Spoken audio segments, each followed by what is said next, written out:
7절에서 예루살렘 교회가 왕성하여 점점 부흥하는 것으로 이렇게 해서 한 단락이 맺는다, 한 단락을 맺는다. 우리가 지난주에 그렇게 말씀을 나눴습니다. 그리고 이제 8절부터 2막이 시작되는데 1막의 맨 마지막이 예루살렘 교회가 계속 부흥하는 현재를 보여주고 있다면 2막은 귀하게 세운 일꾼 스데반이 순교하는 것으로 시작하여 굉장히 마음이 아픕니다.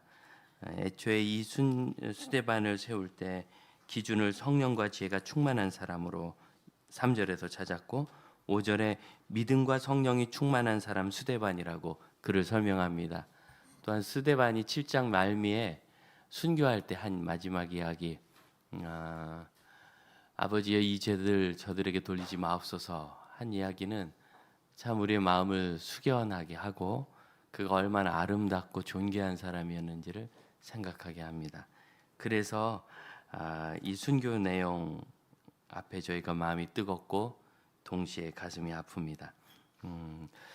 왜 이 세상에 순교가 필요한지 우리는 우리의 짧은 지식으로 다 설명할 수 없지만 그러나 분명한 것 하나는 자신에게 있는 가장 중요하고 이 세상 사람들이 제일 어렵게 여기는 목숨을 진리와 믿음을 증거하는 일에 있어서 그것이 아까워 진리를 감추지 않고 목숨을 바쳐서라도 그것을 증거하는 것은 이 복음이 진실한 것임을 사람들에게 분명하게 증거하게 될 것입니다. 스데반 이후로 중요한 3명이 더 나오는데 그 다음 사람은 전도자라는 빌립입니다. 다 흩어질 때 이 빌립이 북쪽으로 올라가서 사마리아에서 복음을 전해서 예루살렘에 머물러 있고 끝날 것 같았던 이 부흥이 사마리아로 옮겨 붙고 그 빌립은 그 위로 올라가서 그 당시에 로마의 총독 관저가 있던 가이사랴 행정수도에서 오고 가는 그 허브 같은 곳이죠. 항구. 거기서 많은 사람들을 만나면서 복음을 유통하는 사람이 됩니다.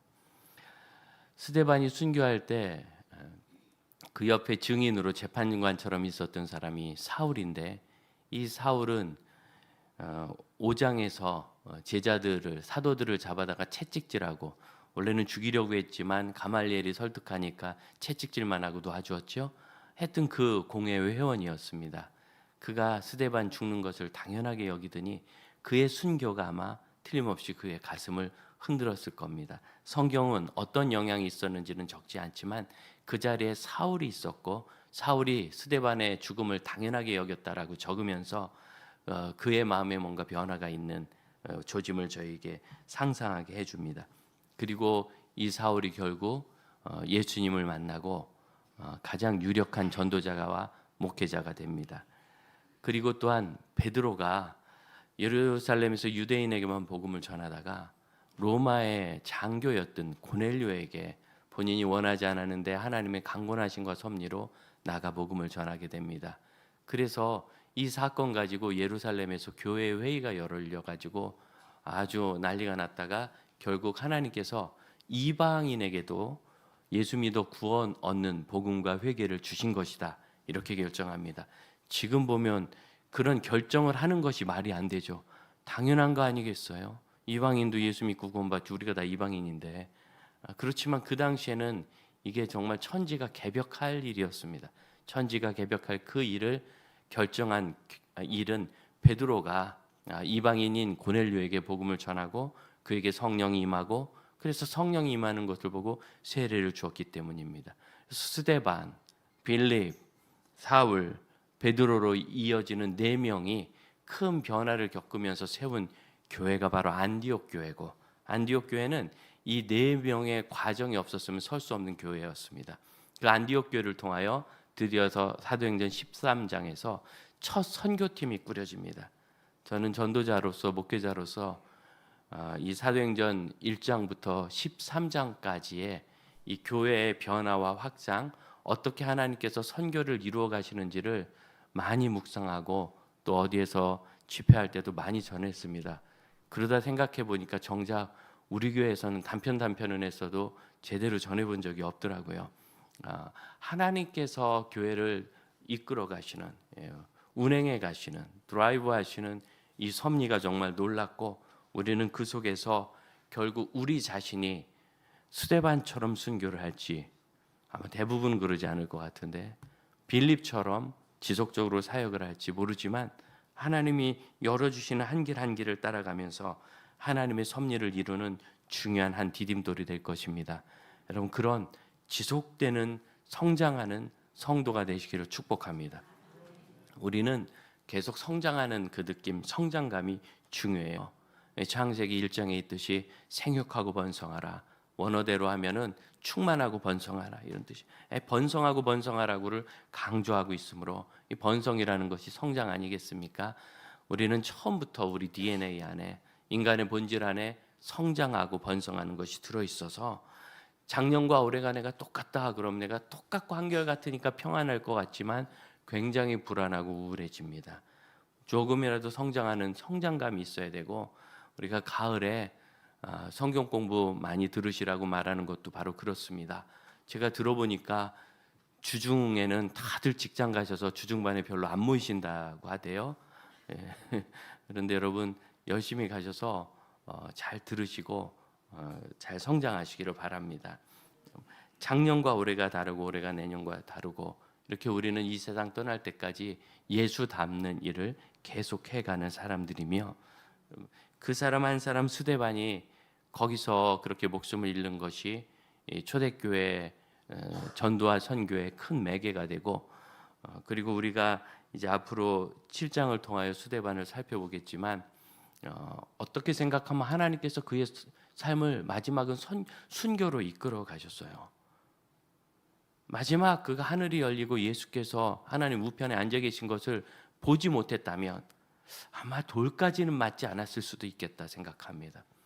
그런데 그 결정적인 순간에 하나님이 그걸 보여주시고 스데반이 그걸 증거하니까 거기 있던 사람들이 더 견디지 못하고 돌을 던집니다. 그래서 이 마지막 순교의 그 발자국은 하나님께서 이끌어 가셨고, 거기에 말할 수 없는 열정과 순수함과 그리고 가슴 아픈 통증이 우리에게 남게 하셨습니다.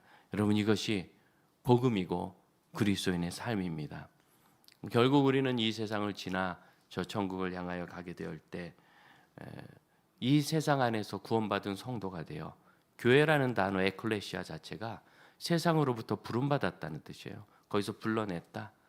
우리는 이 세상에서 여전히 살고 여기 존재하지만 세상 안에 있는 그 존재로부터는 부름받아서 영생의 존재로, 천국을 바라보는 존재로 바뀐 것입니다.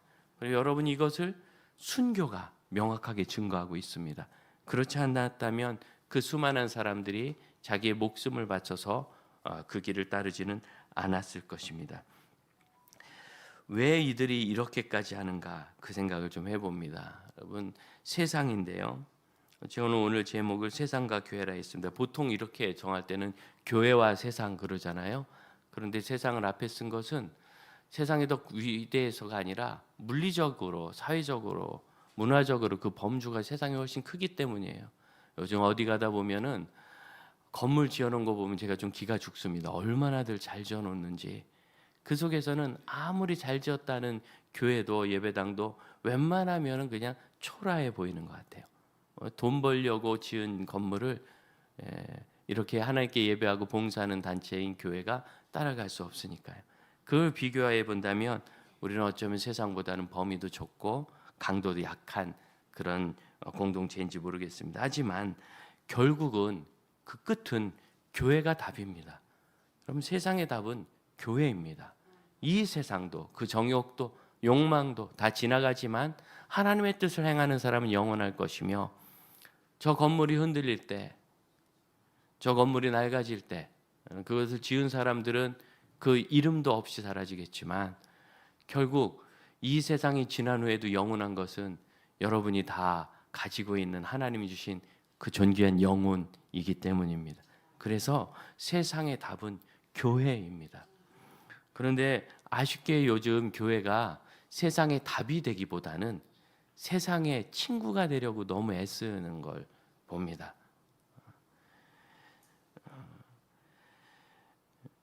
여러분, 우리 교사들에게는 제가 늘 그렇게 얘기해요. 친구 같은 교사 좋다 말이에요. 친구처럼 눈높이를 맞추고 아이들과 어린 유아들과 청소년들과 여러 가지 가치를 공유해주는 친구 같은 교사. 근데 친구 같은 교사여야지 친구 같은 친구가 되면 안 돼요. 친구가 친구를 지도하는 것이 교육이 아니기 때문입니다. 위로는 되겠죠. 너나 나나 같이 못하는구나 이런 위로 아닙니까? 저 어렸을 때 친구랑 말썽 부려가지고 같이 한 50대씩 맞고 둘이 서로 같이 50대씩 맞았으니까 공평해 이런 바보 같은 답을 하면서 있었던 기억이 납니다. 위로는 되겠죠. 뭐 옛날엔 많이 맞지 않았습니까? 그리고 그때 우리 선생님들 보면은 이렇게 하도 아이들을 많이 때려서 여기 병이 나가지고 파스를 붙이고 나중엔 아파가지고 왼팔로 때리고 몸통을 돌려서 때리고 그래서 그때 참 그렇게 아픈데도 때리시는 선생님들에게 너무 감사했던 기억이 납니다.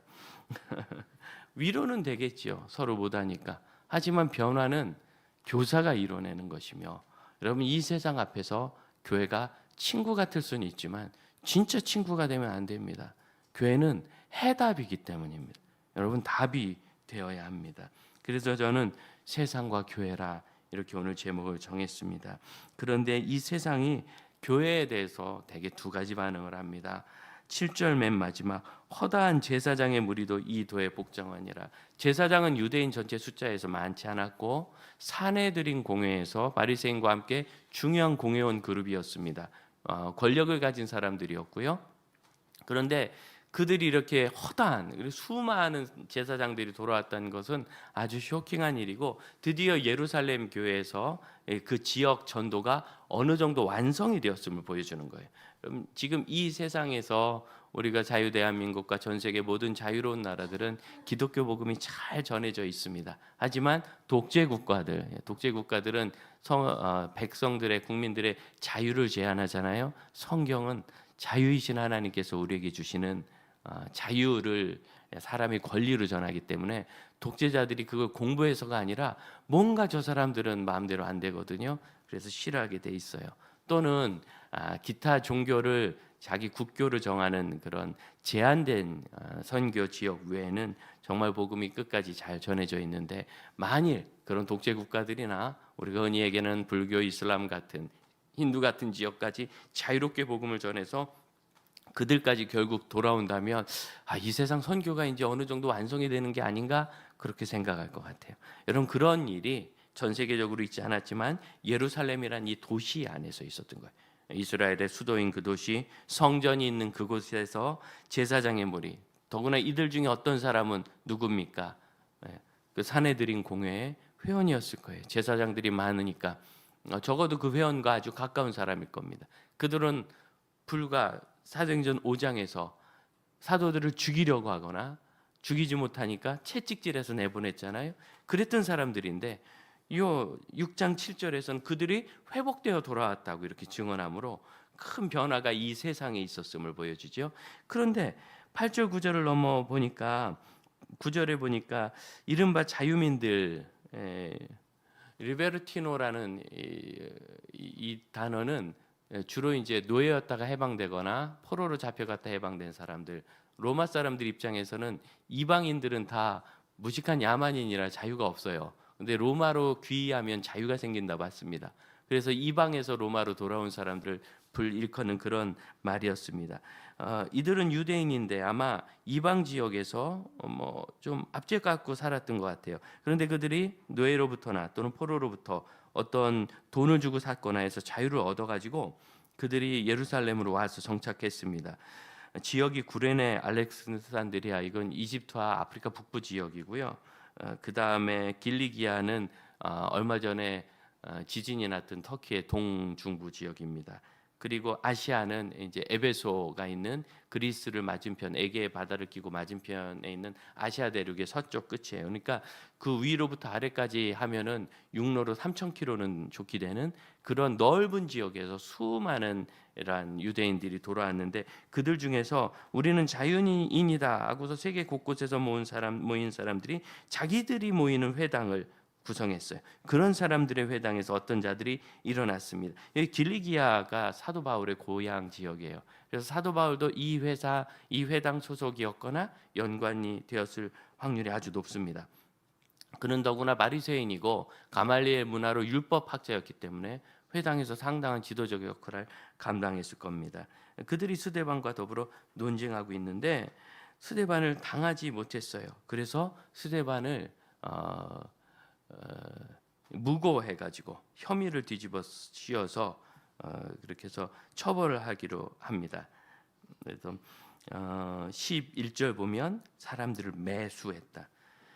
가짜 증인들을 율법에 의해서 두세 사람의 증인을 요구하는데 그런 증인들을 매수하고 12절 백성 장로 서기관들을 충동 그들을 이렇게 부추겼습니다. 그리고 더 재판 자리를 마련했어요. 거짓 증인들이 증언해가지고 결국 스데반이 그때 목숨을 잃게 됩니다. 자, 세상의 두 반응을 7절과 8절 이하에 아주 극단적으로 바꿔 적고 있죠.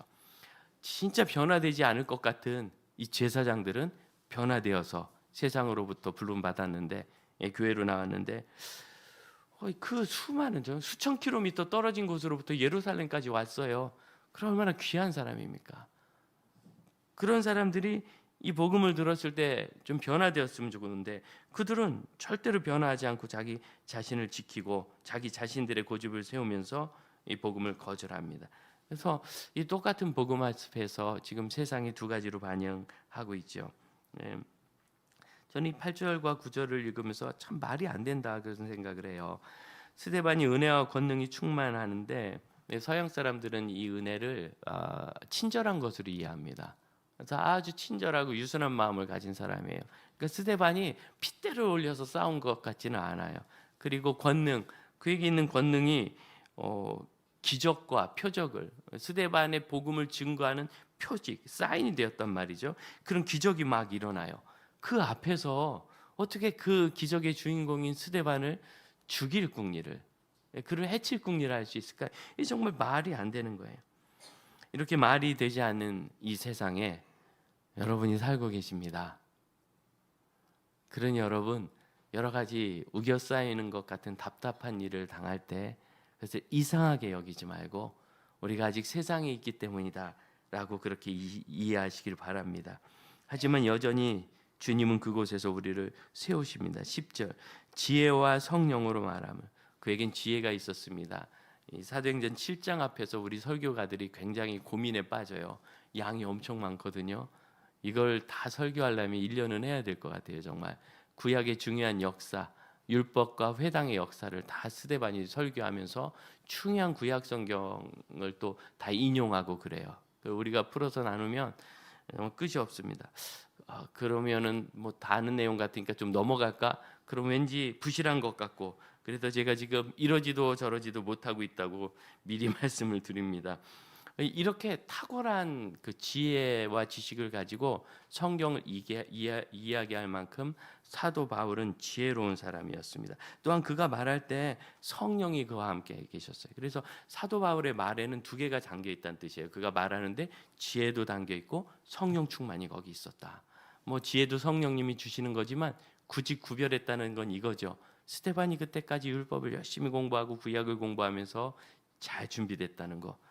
다시 한번 강조드리지만 성경 공부 열심히 하시기 바랍니다. 잘 준비하셔야 돼요. 우리가 해야 될 일이에요. 두 번째로 그 성령 충만했다는 거. 우리가 그렇게 기도하고 예배할 때마다 소망하는 거잖아요. 성령 충만한 거. 이건 하나님이 우리에게 주셔서 우리가 이 험한 세상을 이겨갈 수 있도록 해주시는 것입니다. 세상은 이미 자기 길을 결정한 것 같아요. 어떻게 스데반이 성령으로 말하는 것을 당연히 당하지 못하죠. 능히 당하지 못한다는 것은 반박할 힘이 없었다 그런 뜻이에요. 반박할 능력이 없었다. 반박할 능력이 없을 만큼 스데반이 이야기를 잘했으면 진짜 좋은 거죠. 왜? 복음을 들은 거 아니에요. 복음을 다른 사람도 아니고 스데반이. 그런데 그들은 그 좋은 기회를 그냥 무참하게 없애버리고 말았어요. 얼마나 안타까워요.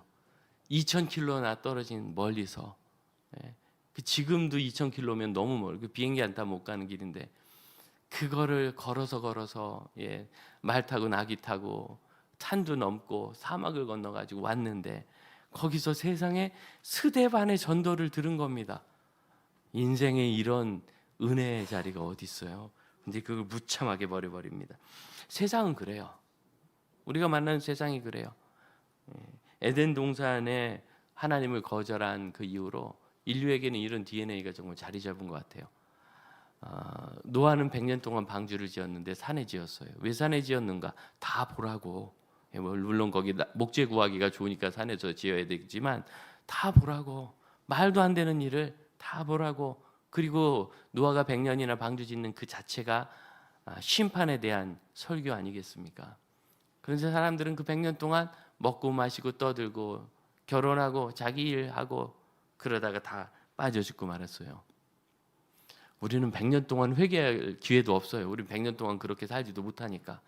노아 때나 뭐 900살씩 살고 뭐 그랬지요. 지금 그렇지 못하잖아요. 그 긴 기간을 그들은 외면했습니다.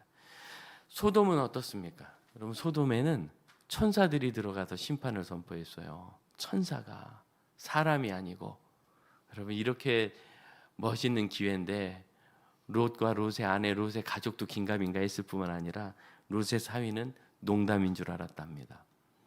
이스라엘의 역사상 수많은 선지자들이 있었는데 그 선지자들의 이야기를 그들이 얼마나 무시했습니까? 여러분, 세상은 자기 마음을 이미 결정해 둔 거예요. 그리고 지금 우리는 어떤가 생각해 봅니다. 여러분, 하나님이 내 생에 일으키실 변화에 대해서 지금도 마음이 열려 계시지요? 마음을 열어두셔야 됩니다. 제가 좋아하는 얘기가 있는데 한 유명한 셰프가 100년 전에 여기저기 불려다니면서 이제 비싼 임금을 받고 요리를 주관하는 사람인데 파티가 거의 끝날 때 되면 늘 나와서 얘기했대. 오늘 요리가 마음에 드십니까? 그럼 사람들이 뭐 너무너무 맛있다고. 그럼 그가 하는 얘기가 꼭 이거였대요. 아직 포크와 나이프를 내려놓지 마십시오. 남았습니다. 그럼 그렇게 좋아하고 환호를 했대. 일종의 쇼죠. 아직 남았습니다. 근데 그 사람은 자기 묘비명에도 비석에도 죽은 다음에 비석에도 아직 남았다고 적고 자기 죽을 때 포크를 같이 묻어달라 그랬대요. 땅속에서 뭘 파드시려고 그랬는지. 만약 그분이 예수를 아는 사람이라면 좋겠습니다. 우리에게 이후로 정말 좋은 영생이 남아있다고 말한 것이었으면 좋겠습니다. 여러분, 살아있을 때도 지금까지 나는 충분했습니까? 예. 감사합니까? 네. 은혜 충만했습니까? 네. 그러나 아직 끝이 나지 않았습니다. 가장 좋은 것은 아직 오지 않았습니다. 마음을 열어두십시오. 여러분, 인상을 보니까 90%는 안 믿는 것 같은 표정이 있어요. 예. 마음을 열어두시고 이후로 하나님께서 더 하실 일이 남아 있습니다. 그것은 우리가 만들고 우리가 쓰는 삶이 아니에요. 하나님 앞에서 우리는 어떤 사람입니까? 이 세상 우리보다 잘나고 뭐 돈도 많고 권력도 있고 경험도 많고 그런 분들이 기회와 능력을 갖고 정말 어마어마한 권세를 가진 분들이 이 세상 많고 거기에 비하면 나는 어쩌면 이 동네 작은 빌라 하나에서 또 지할지도 모르고 그냥 어떻게 평생 아파트 한 칸 마련해서 여기서 이제 있는데 이걸 돈은 떨어졌는데 파나 마나 애들 주나 이런 고민하고 사는 아주 소시민일지 몰라요. 삶에 있어서는. 그래, 여러분, 그걸 아셔야 돼요. 하나님은 그러한 나를 지금도 주목해서 보고 계세요. 그것이 하나님과 나입니다. 세상은 그렇지 못하죠. 세상은 그렇게 다 주목해 보지 못해요. 심지어 지난주에는 누구시냐고 했더니 잘 아는 성도더라고요. 마스크를 쓰고 몇 년 봤더니 마스크를 벗으니까 못 알아보겠어요. 다시 마스크를 씌워드리고 싶었어요.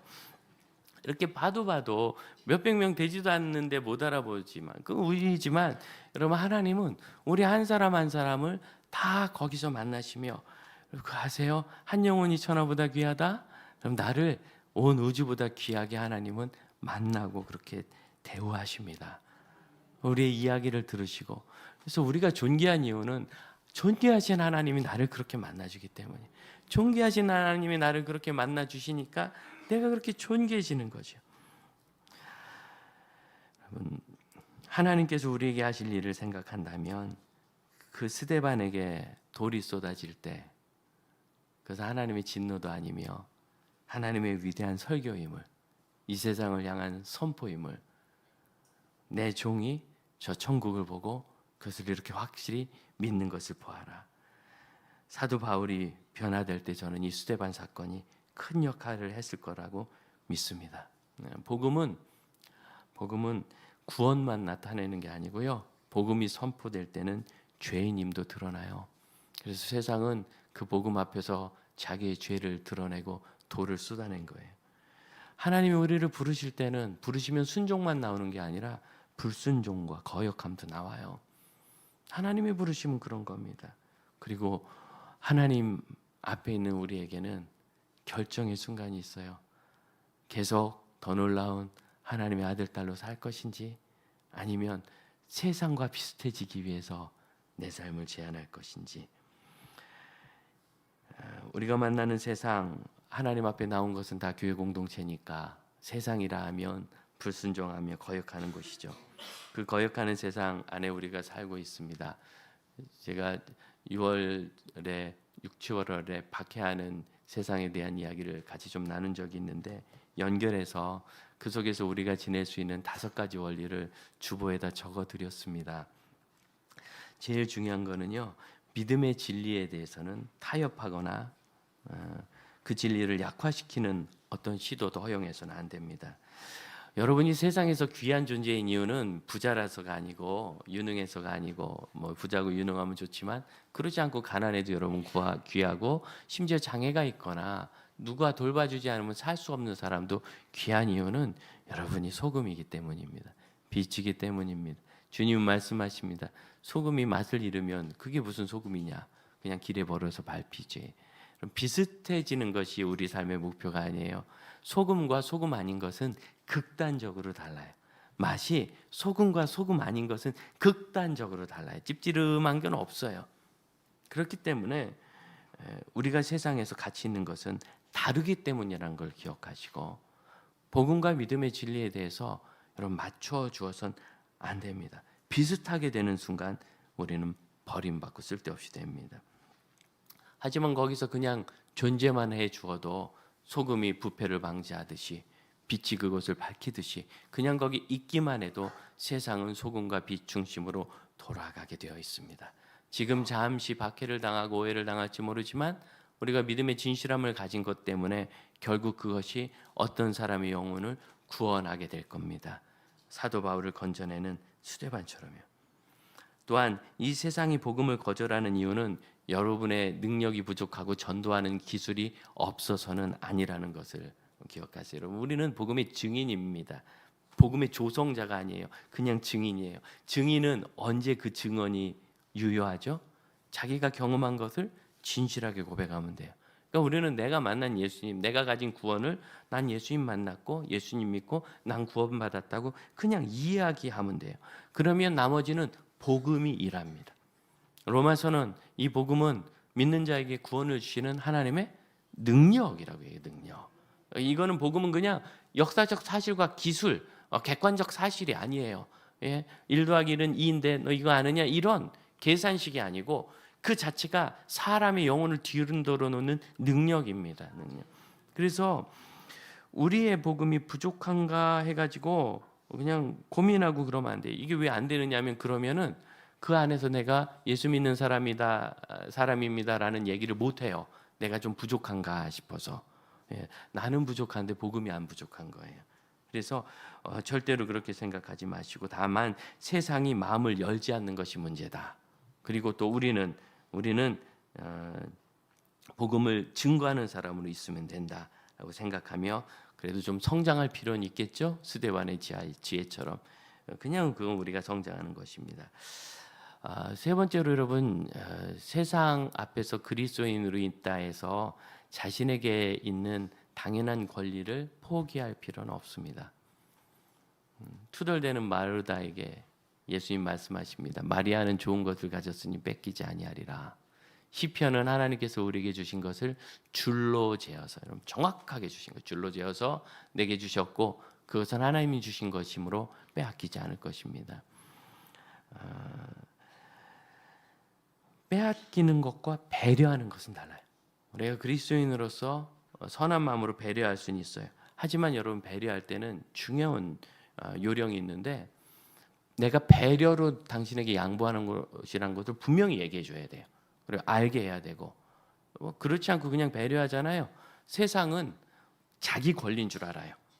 예, 그리고 우린 그런 자격이 없는 것이나 원래 그래야 되는 것으로 착각하고 욕심으로 망하는 것이 죄 아닙니까? 욕심으로 죄를 가요. 그러니까 우리가 무의미하게 배려함으로 인해서 세상이 더 욕심에 빠지게 만들어요. 그래서 그것이 구원과 건지는데 도움이 되지 않습니다. 만일 그가 배려를 받을 준비가 되어 있지 않다면 여러분 가서 얹혀서 배려할 필요는 없습니다. 우리 아이들이 학원 가서도 공부 안 하는 이유는 뭐였죠? 애들이 원하지 않은데 여러분이 학원에 보냈기 때문입니다. 세상이 배려를 못 받아서 교회를 미워하거나 교회를 싫어하는 거 아니고요. 이거보다 더해도 세상은 원래 마음을 닫아서 그래요. 친절한 희생을 자기 권리로 오해하지 않도록. 다양한 질문이나 문제 제기를 들을 수 있습니다. 여러분 그때 걱정하지 마십시오. 우리 주님께서 대답할 말을 우리 입에 넣어 주시겠다고 언약하셨습니다. 복음을 증거하는 현장에서 성령님께서 지혜와 대답을 주시는 것은 이미 검증된 사실입니다. 중학교 2학년짜리가 정말 말썽 많이 부리고 엄마한테 막 별걸 다 집어던지고 욕도 하고 그러던 아이인데 여름 수련회 갔다가 자지가 별짓을 다 하다가 예수님을 만났어요. 희한하게. 그리고 그 아이가 의사가 고치지 못하는 그 관절 구조적 결함이 좀 있었는데 그걸 나음 받은 거예요. 그래가지고 간증하는 자리에 나오더니 이걸 하나님 고치셨다고 울면서 앉았다 일어났다 하더라고. 난 그렇게 바보 같은 걸 처음 봤어요. 앉았다 일어났다 하면서 이게 된다고. 되는 거 아닌가? 잘 안 됐대요. 잘 된다고.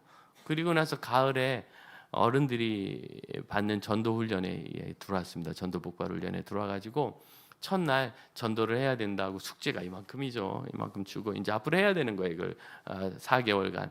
그리고 이제 왜 전도를 해야 되는가 비디오 하나 봤는데 이걸 보고 은혜 받아서 화요일 날 가서 친구 6명을 전도했다고 전화가 왔어요.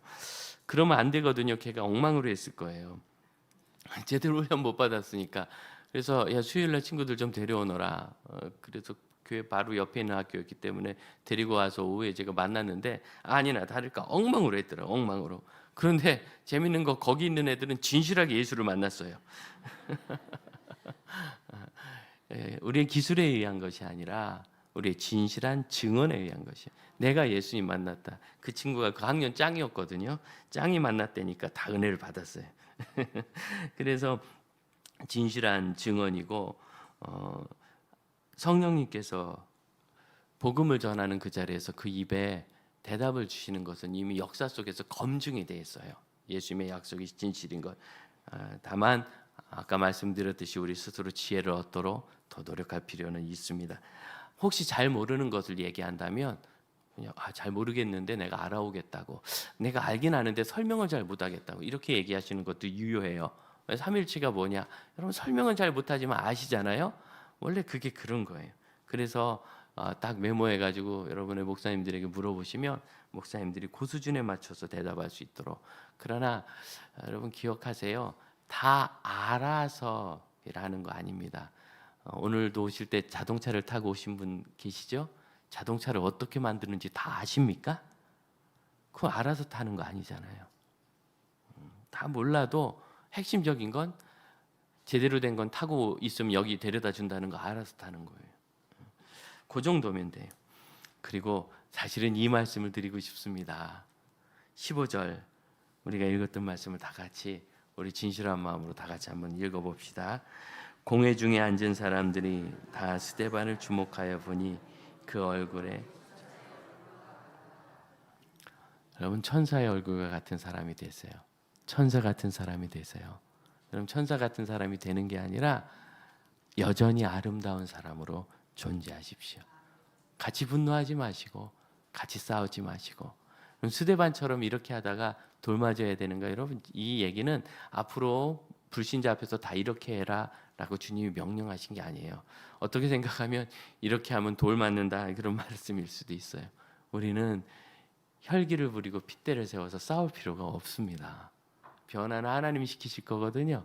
그냥 우리는 아름다운 사람이면 돼요. 여러분의 성품대로, 여러분의 믿음대로, 우리가 가진 영생대로 우린 그냥 아름다운 사람이면 돼요. 저는 이 본문에서 적어도 3번의 결정적인 기회를 이 회당 사람들이 맞았다고 생각합니다.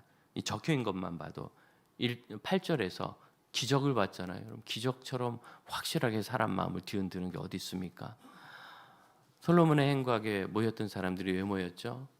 미문 앞에서 동냥을 하던 이 거린이, 지체장애인이, 그 나이 많은 사람이 평생 그랬는데 그게 일어나 걷는 걸 보고 그 기적 때문에 모여서 예수 만난 거죠. 기적이 있는데, 기적이. 또한 스데반의 말을 감당할 수 없을 만큼 스데반은 잘 전했어요. 얼마나 좋습니까?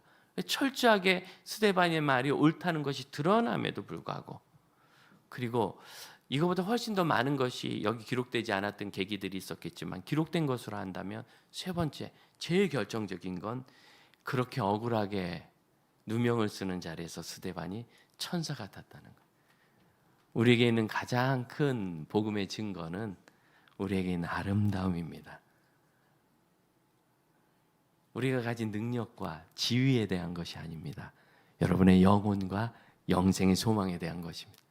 그 말할 수 없이 아름다운 것입니다. 결국 스데반의 순교는 사울과 초대교회의 변화를 일으켜낸 것이 되었습니다. 사단은 사악했습니다. 하지만 하나님은 그 사단의 사악한 괴계를 사단의 절망이 되게 하셨습니다. 그로 인하여 교회가 불길처럼 번져나갈 때 사단이 얼마나 후회했을지 여러분 생각하실 만합니까? 상상하실 수 있습니까? 아름다운 사람을 통하여 하나님께서 그 변화를 일으켜내실 줄로 믿습니다. 명절이 다가오면 목사는 늘 집안 안에서 이렇게 저렇게 어려워할 만한 여러분을 생각하고 늘 이 5가지를 당부하고 싶어집니다. 여러분, 불신 세상 앞에서 여전히 아름다우시기를 축복합니다. 우리 찬양합시다. 우리가 아름다운 이유는 예수로 충만하기 때문입니다.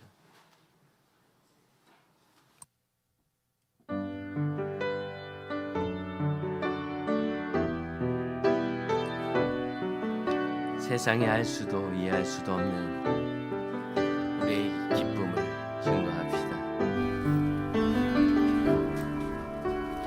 무명이어도 부러워하지 않는 것은 예수 안에 만족함이라. 가난하여도 부족하지 않은 것은 예수 안에 오직 나는 부요함. 고난 중에도 견뎌낼 수 있는 것은 고난 중에도 견뎌낼 수 있는 것은 주의 계획이기 때문이라. 실패하여도 일어설 수 있는 것은 예수 안에 오직 나는 승리함이라. 난 예수로 충만하네. 난 예수로 충만하네. 난 예수로 충만하네. 영원한 왕 내 안에 살아계시네. 세상 안에서 아름다운 예수로 충만하여 아름다운 우리의 삶을 하나님이 받으시는을 우리 믿읍시다. 공회 앞에 끌려간 스데반이 아니라도 골방 안의 스데반으로, 가정 안의 스데반으로, 직장 안의 스데반으로 하나님 앞에 서 있어서 그 천국을 바라보는 빛나는 존재가 다 되십시오. 여러분은 천사와 같은 사람입니다. 기도합시다. 오 아버지 하나님, 저에게 하신 그 놀라운 구원의 일에 저희가 증인이 되기 위하여 주님이 저희를 빛으로 삼으신 것을 놓치지 않게 하시고 소금되게 하신 것을 마음에 품게 하시며 언제든지 진실한 고백으로 말미암아 우리 하나님이 하십니다. 하나님 살아계심이 역사하시며 지금도 영혼을 구하시고 죄 많은 세상에서 의인으로 우리를 불러내사 천국의 영생을 누리게 하셨으니 그것을 주님 주신 모든 삶의 현장에서 누리며 살아가게 하여 주옵소서. 우리 자리에서 일어나 함께 고백합시다. 난 예수로 충만하네. 난 예수로 충만하네.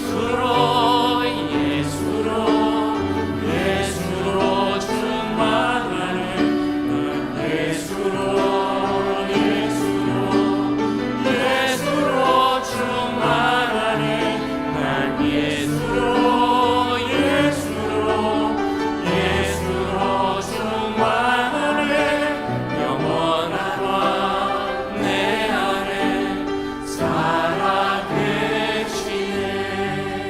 아멘. 기도합니다.